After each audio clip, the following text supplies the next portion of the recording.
Biyyi keenya Itoophiyaa waraanaan akka addunyaatti baay'ee dabaltee jirti jedhu bara 2022 keessa kan sadarkaa 70 wayii irra turtee har'a hanga sadarkaa 50 wayiitti ol guddattee jirti jedhu. Garuu kan siribu har'allee Afrikaa keessaa shanaffaarra jirra. Masriin nu caala. Masriin teekinooloojiinis waraanaanis waan hundaan nu caalti. Anaan kan gaafiin ta'u Itoophiyaan akkamitti Afrikaa keessaa waraanaan sadarkaa tokkoffaa qabachuu dhiiste. Seenaa isii keessatti Itoophiyaan takkaa akka bara kanaa waraana leenjisuudhaaf dhiphattee hin beektu. Itoophiyaan lammiilee isii miliyoona 130 kana keessaa namni fira irraa isii waraanan fuudhin hin jiru. Maatii tokko keessaa waraana nama 5 nama 6tu waraana keessa jira ijoolleen. Maatiiwwan hagana ga'u keessaa kan isiin dirqamaan fuutee leenjiste ijoollee sana biyyi distii geessee danfifate moo maal godhe ijoollee teenna? Distiin naqee danfifate moo? Afrikaa miti addunyaa irraa sadarkaa tokkoffaa silaa kan qabannu baay'ina lammiilee kennaa wajjin. Nuti Afrikaa irraa iyyuu baay'ina lammiileetiin sadarkaa lammaffaa irra jirra. Silaa yoo xiqqaate waraanan lammaffaa ta'uu qabna akka Afrikaatti. Garuu waraana kenna Abiyyi 4 kiiloo ittiin jiraata bobeeffatee dhugaa rabbii. Lafee isii bobeeffatee 4 kiiloo waggaa 2-3 illeef taatu jiraatuuf jedhee lammiilee Itoophiyaatiin ifirraa dhoorka ijoollee teenna wali guuree.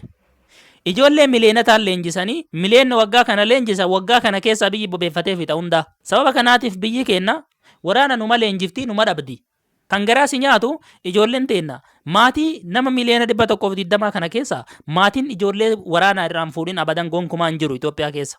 Numaatu maatii tokko kan ijoolleen namni 3 namni 4 namni 5 waraana keessa jirantu jira. Mee lammiilee hagana ga'u eessa geessanii kan gaafii sitti ta'u garam guuran ijoollee tana. Akkamitti Itoophiyaan har'ayyuu sadarkaa 5ffaarra jirti Afrikaa keessaa? Maal gootan ijoollee teenna? Eessa guurattan? Lafee isaanii galaana kamtu haree dabarse Itoophiyaa keessaa? Maaltu nyaate bineensa isa kamtu nyaate ijoollee teenna? Diina kamii wal lolaa jirti Itoophiyaan? Eltiraat Itoophiyaadhaan lolaa jira. Somaaliyaatu Itoophiyaadhaan wal lolaa jira. Keeniyaatu Itoophiyaa waliin wal lolaa jira. Moo Suudaaniidha? Biyyoolaa kamii wal lolaa jirti Itoophiyaan? Maal gooti waraanni isiin miliyoonataan leenjiftu garam deema? Mee laala sababa waraanaatiin namni keenya Itoophiyaan meeqatu irratti mee yaada? Kan waraanni mootummaa qofti sadarkaa kana dhume lammiileen biraa hoo? Itoophiyaan miliyoona 128 jedhanii miliyoona 130 guuttee jirti. Baay'ee horra malee silaa lammiin keenya kan gaddeemu sababa dhumaatii wal fixaa Itoophiyaanotaatirraa. Maal humna namaa qofa seetaniisan qabeenyi alarraa nuu galu qabeenyi nuti argannu keessaa fi alarraa wanti nuti argannu hundi waraana dhuma. Maaltu fixa?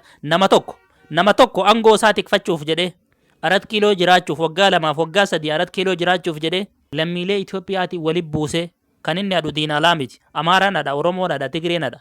Lammiilee Itoophiyaanotaatiin. Qabeenya keenyas nama keenyas bobeeffatee ofii isaatiif 4 kiiloo jiraata.